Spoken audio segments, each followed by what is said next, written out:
കഴിഞ്ഞ ക്ലാസ്സിൽ ടെമ്പറേച്ചർ എങ്ങനെയാണ് റേറ്റിനെ അഫക്റ്റ് ചെയ്യുന്നത് അത് പറ്റിയുള്ള കാര്യങ്ങൾ അതിനെക്കുറിച്ചുള്ള കാര്യങ്ങളൊക്കെയാണ് നമ്മൾ കഴിഞ്ഞ ക്ലാസ്സിൽ ഡിസ്കസ് ചെയ്തത്.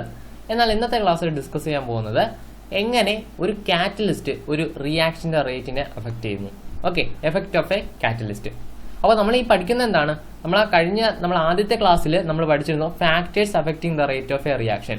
അതിൽ നമ്മൾ 3 കാര്യങ്ങൾ ഹൈലൈറ്റ് ആയിട്ട് പറഞ്ഞു. ആ 3 കാര്യങ്ങൾ നമ്മൾ ഈ ചാപ്റ്ററിൽ അങ്ങോട്ട് നമ്മൾ ഡിസ്കസ് ചെയ്യുമെന്ന് പറഞ്ഞു. അതിൽ നമ്മൾ കോൺസെൻട്രേഷൻ ടേം ഡിസ്കസ് ചെയ്ത് കഴിഞ്ഞു, ടെമ്പറേച്ചർ ഡിസ്കസ് ചെയ്ത് കഴിഞ്ഞു. ഇനി ലാസ്റ്റ് ടേം ആണ് കാറ്റലിസ്റ്റ്. കാറ്റലിസ്റ്റും കൂടെ കഴിയുമ്പോൾ നമ്മുടെ ചാപ്റ്റർ തീരും. ഓക്കെ, അപ്പോൾ catalyst, effect of a catalyst ആണ് നമ്മൾ പറയാൻ ഉദ്ദേശിക്കുന്നത്. എന്താണ് കാറ്റലിസ്റ്റ് എന്ന് നമുക്ക് ആദ്യം നോക്കാം. Catalyst is A substance. നിങ്ങൾക്ക് ഇവിടെ കാണുന്ന ഈ ഡെഫിനിഷൻ ആണ്. Catalyst is A substance which alters the rate of a reaction without undergoing any chemical change. എന്താണ് കാറ്റലിസ്റ്റ് എന്ന് പറയുന്നത്? കാറ്റലിസ്റ്റ് ഈസ് എ സബ്സ്റ്റൻസ്, അതൊരു സബ്സ്റ്റൻസ് ആണ് which alters the rate of a reaction. അതൊരു റിയാക്ഷന്റെ റേറ്റിനെ ഇൻക്രീസ് ചെയ്യുന്നു. Alters എന്ന് പറഞ്ഞാൽ എന്താ? ഇൻക്രീസ് ചെയ്യുന്നു. Without undergoing any chemical change. ഒരു കെമിക്കൽ ചേഞ്ചും അതിന് ഉണ്ടാകുന്നില്ല. ഒരു കെമിക്കൽ ചേഞ്ച് ഉണ്ടാവാതെ ഒരു കെമിക്കൽ റിയാക്ഷന്റെ റേറ്റിനെ ഇൻക്രീസ് ചെയ്യുന്ന സബ്സ്റ്റൻസിനെ പറയുന്ന പേരാണ് കാറ്റലിസ്റ്റ് എന്ന് പറയുന്നത്. ഓക്കെ, ക്ലിയർ ആണല്ലോ? അങ്ങനെയെങ്കിൽ ഈ ഗ്രാഫ് ഒന്ന് ശ്രദ്ധിച്ചേ. അപ്പോൾ ഇതിലെ വൈ ആക്സിസിലെ എനർജിയും എക്സ് ആക്സിസിൽ എന്താണ് ഒരു റിയാക്ഷന്റെ പ്രോഗ്രസ്, ആ റിയാക്ഷൻ നടക്കുന്ന അതിനെ പറയുന്ന പേരാണ് റിയാക്ഷന്റെ പ്രോഗ്രസ്. അത് വെച്ചുകൊണ്ട് നമ്മളൊരു ഗ്രാഫ് കഴിഞ്ഞ ക്ലാസ്സിൽ കൺസിഡർ ചെയ്തിരുന്നു. അപ്പോൾ അതിൽ നമ്മൾ നോക്കിയാൽ ഇതിന്റെ റിയാക്ഷന്റെ റേറ്റ് അതൊക്കെ നിങ്ങൾ കഴിഞ്ഞ ക്ലാസ്സിൽ നമ്മൾ ഡിസ്കസ് ചെയ്യണം, അതിനെ പറ്റിയൊന്നും പറയുന്നില്ല.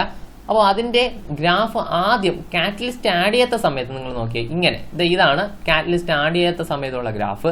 അപ്പോൾ അത് ഇങ്ങനെയാണ് പോകുന്നത്. അപ്പോൾ നമുക്ക് മനസ്സിലായി റിയാക്ടന്റിന്റെ എനർജി, ഇതാണ് റിയാക്ടന്റിന്റെ എനർജി.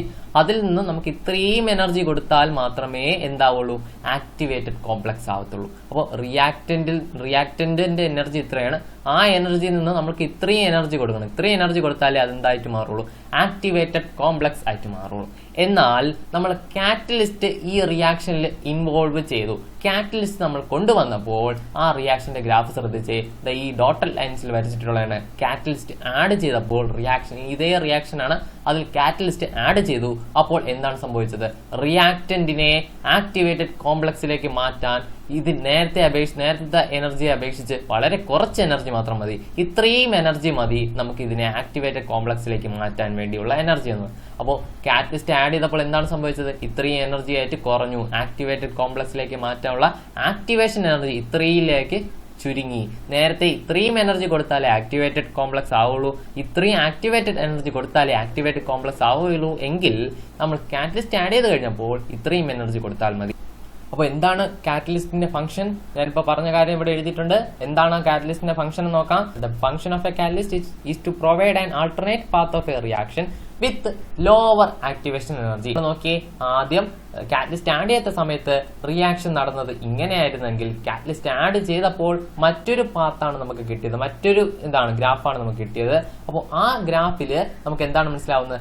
ആക്ടിവേഷൻ എനർജി വളരെ കുറവായിരിക്കും. ആക്ടിവേറ്റഡ് കോംപ്ലക്സ് ആക്കാൻ വേണ്ടിയുള്ള എനർജിയെ പറയുന്ന പേരാണ് ആക്ടിവേറ്റഡ് എനർജി. ആ ആക്ടിവേറ്റഡ് എനർജി ഇവിടെ കുറവായിരിക്കും നേരത്തെ അപേക്ഷിച്ച്. ഓക്കെ, അതാണ് കാറ്റലിസ്റ്റിന്റെ ജോലി എന്ന് പറയുന്നത്. The function of a catalyst is to provide an alternate path of a reaction with lower activation energy. Okay.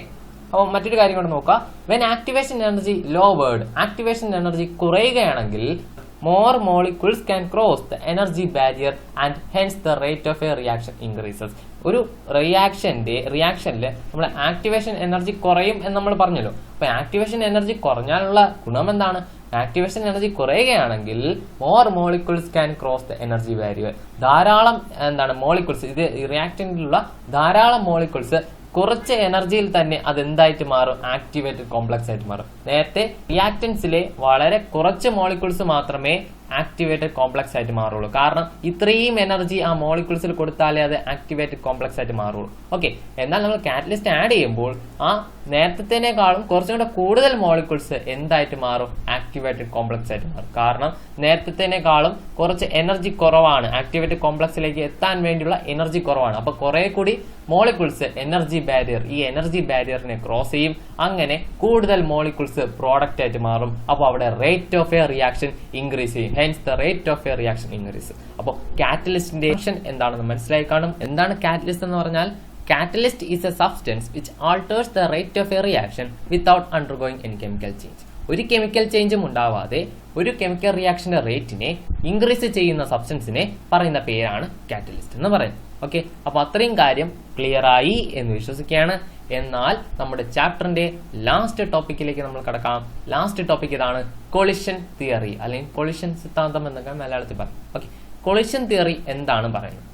അതിലെ ഒന്നാമത്തെ പോയിന്റ് നോക്കിയേ. ഒന്നാമത്തെ പോയിന്റ് ഇതാണ് പറയുന്നത്, for chemical reaction to occur the reactant molecule must collide themselves. ഒരു chemical reaction ഉണ്ടാവണമെങ്കിൽ reactant molecules എന്ത് ചെയ്യണം? കൊളൈഡ് ചെയ്യണം, അല്ലെങ്കിൽ എന്താണ്, തമ്മിൽ വന്ന് ഇടിക്കണം. ഓക്കെ, നമുക്ക് അറിയാവുന്ന കാര്യം തന്നെയാണ്. ഒരു റിയാക്ഷൻ നടക്കണമെങ്കിൽ ആ റിയാക്ടന്റിന്റെ മോളിക്യൂൾസ് തമ്മിൽ എന്ത് ചെയ്യണം? കൊളൈഡ് ചെയ്യണം. ചുമ്മാ കൊളൈഡ് ചെയ്താൽ പോരാ, ആ കൊളിഷൻ എന്ത് ചെയ്യണം? ഒരു ഇഫക്റ്റീവ് കൊളിഷൻ ആയാൽ മാത്രമേ അവിടെ ഒരു കെമിക്കൽ റിയാക്ഷൻ നടക്കുള്ളൂ. ഓക്കെ, അപ്പൊ അതാണ് ഒന്നാമത്തെ point. For chemical reaction to occur, ഒരു കെമിക്കൽ റിയാക്ഷൻ ഉണ്ടാവണമെങ്കിൽ reactant molecule must collide themselves. ആ റിയാക്ടന്റ് മോളിക്യൂൾസ് എന്ത് ചെയ്യണം? കൊളൈഡ് ചെയ്യണം, തമ്മിൽ കൂട്ടിമുട്ടണം. എന്നാൽ മാത്രമേ എന്ത് സംഭവിക്കുള്ളൂ? കെമിക്കൽ റിയാക്ഷൻ ഉണ്ടാകത്തുള്ളൂ. ഓക്കെ, അതാണ് ഒന്നാമത്തെ point. For chemical reaction to occur the reactant molecule must collide themselves. രണ്ടാമത്തെ പോയിന്റ് നോക്കിയാൽ, ഫോർ എഫക്റ്റീവ് കൊളിഷൻ, ഒരു എഫക്റ്റീവ് കൊളിഷൻ നടക്കണമെങ്കിൽ, ഞാൻ പറഞ്ഞു എഫക്റ്റീവ് കൊളിഷൻ നടന്നാൽ മാത്രമേ കെമിക്കൽ റിയാക്ഷൻ ഉണ്ടാവും, ചുമ്മാ കൊളൈഡ് ചെയ്താൽ മാത്രം പോരെ. അപ്പോൾ എഫക്റ്റീവ് കൊളിഷൻ നടക്കണമെങ്കിൽ sufficient activation energy is needed. Also the reactant molecules must be properly oriented. ഒരു എന്താണ്, രണ്ട് മോളിക്യൂൾസ്, റിയാക്ടന്റ് മോളിക്യൂൾസ് തമ്മിൽ കൊളൈഡ് ചെയ്യുന്നു. ആ കൊളിഷനെ നമുക്ക് എഫക്റ്റീവ് കൊളിഷൻ എന്ന് പറയണം എന്നുണ്ടെങ്കിൽ അവിടെ സഫിഷ്യന്റ് ആക്ടിവേഷൻ എനർജി വേണം. ആ കൊളൈഡ് ചെയ്യുന്ന സമയത്ത് ആ കൊളൈഡ് ചെയ്യുമ്പോൾ അവിടെ സഫിഷ്യന്റ് ആയിട്ടുള്ള ആക്ടിവേഷൻ എനർജി ഉണ്ടാവണം. അതുപോലെ റിയാക്ടന്റ് മോളിക്യൂൾസിന് പ്രോപ്പർ ആയിട്ടുള്ള ഒരു ഓറിയന്റേഷനും വേണം. നമ്മൾ ആ കൊളൈഡ് ചെയ്യുന്ന ചുമ്മാ വന്ന് കൊളൈഡ് ചെയ്തങ്ങ് പോയാൽ പോരാ, അതിന്റെ പ്രോപ്പർലി ഓറിയന്റഡ് ആയിട്ടുള്ള അതിന്റെ എന്താണ്, ഓറിയന്റേഷൻ വേണം. അത് കൊളൈഡ് ചെയ്യുമ്പോൾ കറക്റ്റ് ആയിട്ട് വന്ന് കൊളൈഡ് ചെയ്താൽ മാത്രമേ അത് എന്ത് ചെയ്യത്തുള്ളൂ, അതിനെ ഒരു എഫക്റ്റീവ് കൊളിഷൻ എന്ന് പറയാൻ പറ്റത്തുള്ളൂ. ഒരു എഫക്റ്റീവ് കൊളിഷൻ വേണമെങ്കിൽ അവിടെ സഫിഷ്യന്റ് ആക്ടിവേഷൻ എനർജി വേണം. അതുപോലെ reactant molecules must be properly oriented, ശരിയായ രീതിയിലായിരിക്കണം അത് കൊളൈഡ് ചെയ്യേണ്ടത്. ഓക്കെ, അതാണ് രണ്ടാമത്തെ പോയിന്റ്. മൂന്നാമത്തെ point very very important point ആണ്. അവിടെ നമ്മളൊരു കോൺസെപ്റ്റും കൂടെ മനസ്സിലാക്കാൻ പോവുകയാണ്. ആ മൂന്നാമത്തെ പോയിന്റ് ഇതാണ്, the number of collisions per second per unit volume of a reaction mixture is known as collision frequency. collision frequency denote ചെയ്യുന്ന ലെറ്റർ ശ്രദ്ധിക്കുക, Z ആണ്. അപ്പൊ എന്താണ് ഈ പോയിന്റ് പറയുന്നത് പറഞ്ഞാൽ, ഒരു സെക്കൻഡില് ഒരു യൂണിറ്റ് വോളിയത്തില് എത്രത്തോളം കൊളിഷൻസ് അവിടെ ഉണ്ടായി, ഒരു സെക്കൻഡില് ഒരു യൂണിറ്റ് വോളിയത്തില് എത്രത്തോളം കൊളിഷൻസ്, റിയാക്ഷൻ മിക്സ്ചേഴ്സിന്റെ എത്രത്തോളം കൊളിഷൻസ് അവിടെ ഉണ്ടായി, ആ നമ്പർ ഓഫ് കൊളിഷൻസിനെ പറയുന്ന പേരാണ് കൊളിഷൻ ഫ്രീക്വൻസി.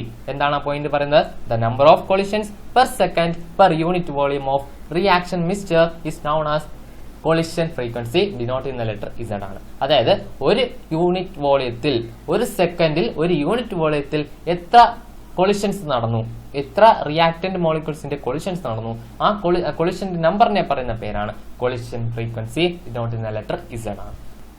അങ്ങനെയാണെങ്കിൽ നാലാമത്തെ പോയിന്റ് എന്താണ് പറയുന്നത് നോക്കാം. The reactant molecules should first achieve a minimum amount of energy called threshold energy. അപ്പോൾ ഒരു റിയാക്ഷൻ നടക്കുന്നതിന് മുമ്പ് റിയാക്ടന്റ് മോളിക്യൂൾസിന് ഒരു മിനിമം എങ്കിലും, ഒരു മിനിമം ആയിട്ടുള്ള ഒരു എനർജി എങ്കിലും വേണം. ആ എനർജിയെ പറയുന്ന പേരാണ് ത്രെഷോൾഡ് എനർജി.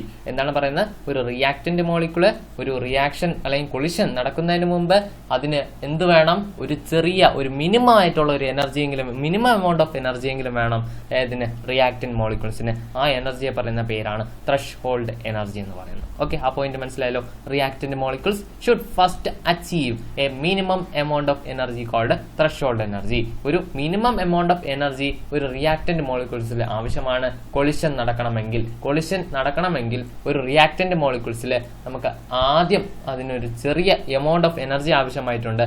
ആ എനർജിയെ പറയുന്ന പേര് ത്രെഷോൾഡ് എനർജി. ഓക്കെ, ആ പോയിന്റ് ക്ലിയർ ആയല്ലോ. എന്നാൽ അഞ്ചാമത്തെ പോയിന്റിലേക്ക് നമുക്ക് പോവാം. കൊളിഷൻ തിയറിയുടെ അഞ്ചാമത്തെ പോയിന്റ് പറയുന്നതാണ്, the rate of a reaction depends upon the collision frequency, activation energy and probability or steric factor P. എന്താണ് അവിടെ പറയുന്നത്? ഒരു റേറ്റ് ഓഫ് എ റിയാക്ഷൻ, ഒരു റിയാക്ഷന്റെ റേറ്റ് എന്തിനേക്ക് ഡിപ്പെൻഡ് ചെയ്യുന്നു? കൊളിഷൻ ഫ്രീക്വൻസി ഡിപ്പെൻഡ് ചെയ്യുന്നു. കൊളിഷൻ ഫ്രീക്വൻസി നമ്മളിവിടെ പഠിച്ചു. കൊളിഷൻ ഫ്രീക്വൻസി Z ആണ് ഡിനോട്ട് ചെയ്യുന്നത്.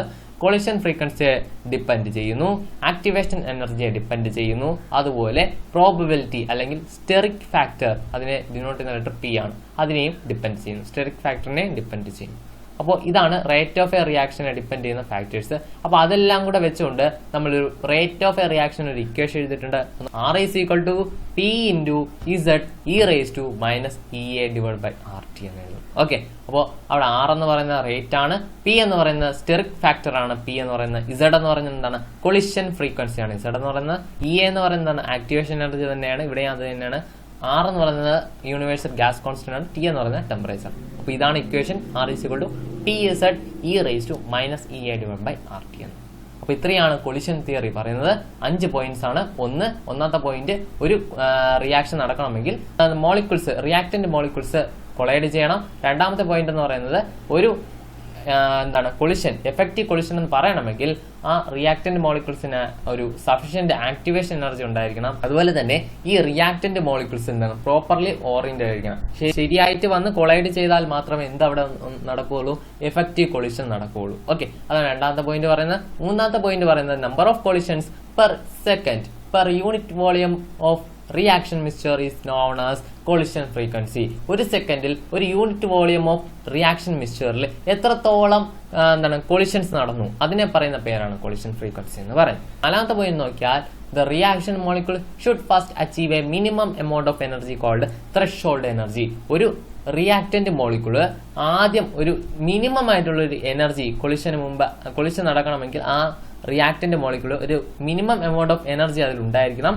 ആ എനർജിയെ പറയുന്ന പേരാണ് ത്രെഷോൾഡ് എനർജി. ഒരു മിനിമം എമൗണ്ട് ഓഫ് എനർജി അത് ആദ്യം അക്യൂർ ചെയ്യണം, ആ എനർജിയെ പറയുന്ന പേരാണ് ത്രെഷോൾഡ് എനർജി എന്ന് പറയുന്നത്. ഓക്കെ, അപ്പോൾ അഞ്ചാമത്തെ പോയിന്റ് ഇതാണ്. The rate of a reaction depends upon the collision frequency, activation energy and probability or steric factor. ഒരു റിയാക്ഷന്റെ റേറ്റ് എന്തിനെയൊക്കെ ഡിപ്പെൻഡ് ചെയ്യുന്നു? ഈ കൊളിഷൻ തിയറി വെച്ച് പറയുകയാണെങ്കിൽ എന്തിനെയൊക്കെ ഡിപ്പെൻഡ് ചെയ്യുന്നു? Rate of a reaction collision ഫ്രീക്വൻസിയെ ഡിപ്പെൻഡ് ചെയ്യുന്നു, ആക്ടിവേഷൻ എനർജിയെ ഡിപ്പെൻഡ് ചെയ്യുന്നു, പ്രോബബിലിറ്റി അല്ലെങ്കിൽ സ്റ്റെറിക് ഫാക്ടറിനെ ഡിപ്പെൻഡ് ചെയ്യുന്നു. അത് വെച്ച് നമ്മളൊരു ഇക്വേഷൻ ഇവിടെ എഴുതിയിട്ടുണ്ട്. Rate of a reaction R is equal to PZ e raised to minus EA divided by RT. P എന്ന് പറയുന്നത് നമ്മളിവിടെ പറഞ്ഞു സ്റ്റെറിക് ഫാക്ടർ ആണ് P എന്ന് പറയുന്നത്. Z എന്ന് പറയുന്നത് കൊളിഷൻ ഫ്രീക്വൻസി ആണ്. EA എന്ന് പറയുന്നത് ആക്ടിവേഷൻ എനർജി, R എന്ന് പറയുന്നത് യൂണിവേഴ്സൽ ഗ്യാസ് കോൺസ്റ്റന്റ്, T എന്ന് പറയുന്നത് ടെമ്പറേച്ചർ. ഓക്കെ, അപ്പോൾ ഇത്രയും കാര്യങ്ങൾ മനസ്സിലായി എന്ന് വിശ്വസിക്കുകയാണ്. ഈ വീഡിയോ നിങ്ങൾക്ക് ഇഷ്ടമായിട്ടുണ്ടെങ്കിൽ ലൈക്ക് ചെയ്യുക, ചാനൽ സബ്സ്ക്രൈബ് ചെയ്യാത്തവരാണെങ്കിൽ ഉടൻ തന്നെ സബ്സ്ക്രൈബ് ചെയ്യുക, അടുത്തുള്ള ബെല്ലൈക്കൺ കൂടി ഒന്ന് എനേബിൾ ചെയ്ത് വെക്കുക. Okay, thank you.